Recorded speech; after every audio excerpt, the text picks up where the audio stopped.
Hello students, classroom solution के इस video में आपका स्वागत है। आज हम लोग क्लास 10th के यूनिट नंबर 5 के एक्सरसाइज 5.1 को स्टार्ट करेंगे। जैसा कि आप जानते हैं यूनिट नंबर 5 हमारा अर्थमेटिक प्रोग्रेशन है और पिछली दो वीडियो में हम लोगों ने अर्थमेटिक प्रोग्रेशन के बेसिक्स को जान लिया है।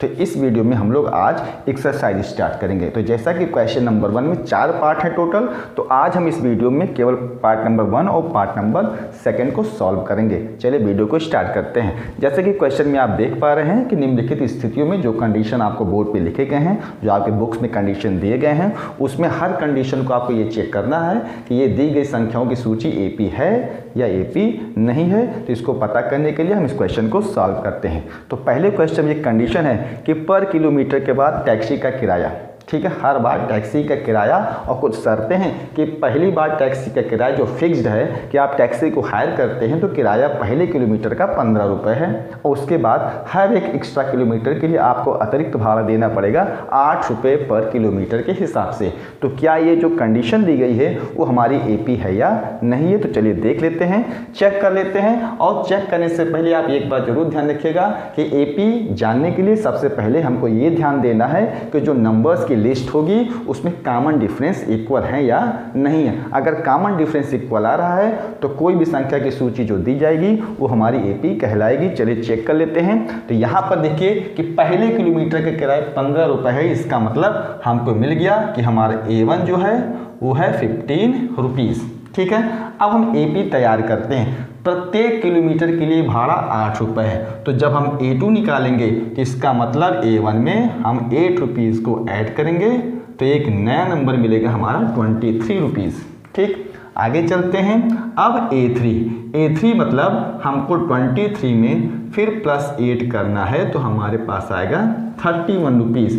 अब नेक्स्ट नंबर के लिए A4 हम निकाल के चेक कर लेते हैं। 31 प्लस 8 तो जो हमारे पास आएगा 39 रुपीज़। इसी तरीके से लिस्ट बड़ी होती चली जाएगी। तो हम यहाँ देख पा रहे हैं कि हमारे पास जो एपी तैयार होगी वो इस लिस्ट में आएगा 15, 23, 31, 39, और इसी तरीके से जितनी बार आप पर किलोमीटर में 8 रुपीज़ का एक्स्ट्रा जोड़ देंगे। तो इस तरीके से हम देख पा रहे हैं कि डिफरेंस 8 का हर नंबर के बीच में है। तो ये जो पहला कंडीशन है वो हमारी पूर्ण रूप से क्या है, एपी है।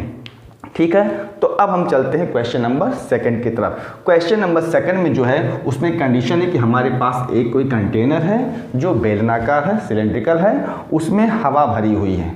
तो कहा गया है अब ये कंडीशन देखना है कि कोई एक पंप है जो हवा की पूरी मात्रा का 1/4 भाग बाहर निकाल देता है। जितनी बार आप पंप करते हैं तो जो नया नंबर मिलेगा, जो वॉल्यूम आपको मिल रहा है, क्या वो एपी को शो करता है या नहीं करता है? तो यहाँ पर सबसे पहले जो कंटेनर आपका रेफरेंस था उसमें पूरी हवा भरी हुई थी। इसका मतलब वो पहला पद जो था वो हमारा A1, उसमें पूरी हवा भरी हुई थी। तो हमारी क्या है, V फॉर वॉल्यूम है। ठीक है, अब A2 जो होगा वो क्या करेगा, पूरे V से 1/4 वो हवा की मात्रा को बाहर निकाल देगा, मतलब माइनस कर देगा।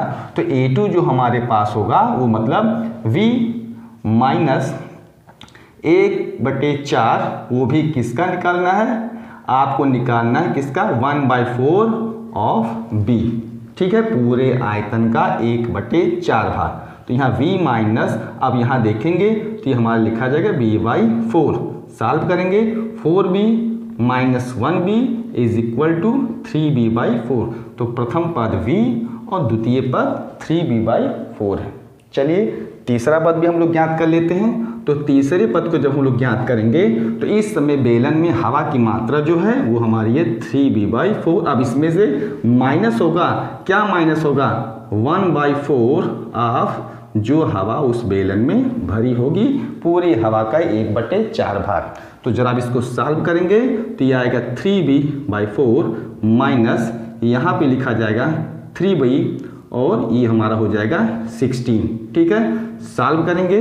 ध्यान से अगर आप देखेंगे तो यहाँ एलसीएम निकालना पड़ेगा। तो हमारे पास क्या आएगा, 16, 4 4 जा 16, 4 3 जा 12B, 16 1 जा 16, तो ये हमारा आएगा 3B। अब ये जो हमारा थर्ड टर्म होगा वो 9B/16, ये हमारा तीसरा पद है। ये हमारा दूसरा पद है और ये हमारा पहला पद है। ठीक है, इस तरीके से हमने इस एपी के 3 पदों को निकाल लिया। आप चाहे तो चौथा और 5वां पद भी निकाल सकते हैं। तो अब ये चेक करते हैं कि ये जो नंबर हैं वो एपी है या नहीं है। चलिए चेक कर लेते हैं कि नंबर्स में ये एपी है या नहीं है। तो हम यहाँ तीनों नंबर्स को लिख लेंगे। तो यहाँ पर हमारा पहला पद जो एपी है, चेक कर लेते हैं कि जो एपी आपको दिया गया है वो सबसे पहले v है, अगला है 3b/4, अगला है 9b/16। ठीक है, अब सबसे पहले हम d1 निकालेंगे, डिफरेंस।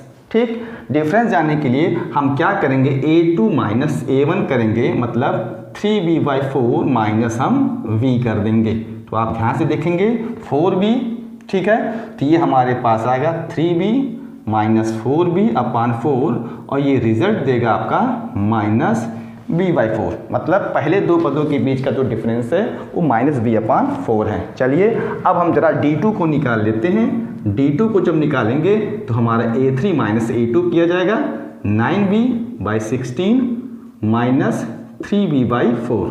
ध्यान से देखेंगे एलसीएम हमारा कितना हो जाएगा 16।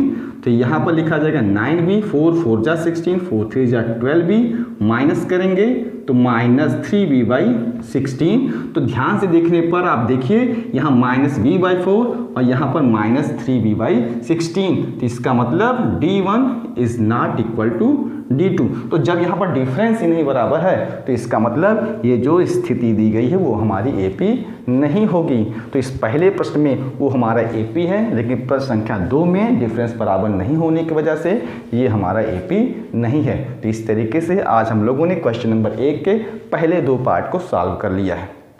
ठीक है, तो ऐसे स्टूडेंट जो मेरे चैनल पर पहली बार होंगे, चैनल को सब्सक्राइब करिए, कमेंट करके बताएंगे कि आपको और कौन से टॉपिक पर वीडियो चाहिए। वीडियो पर बने रहने के लिए थैंक यू वेरी मच।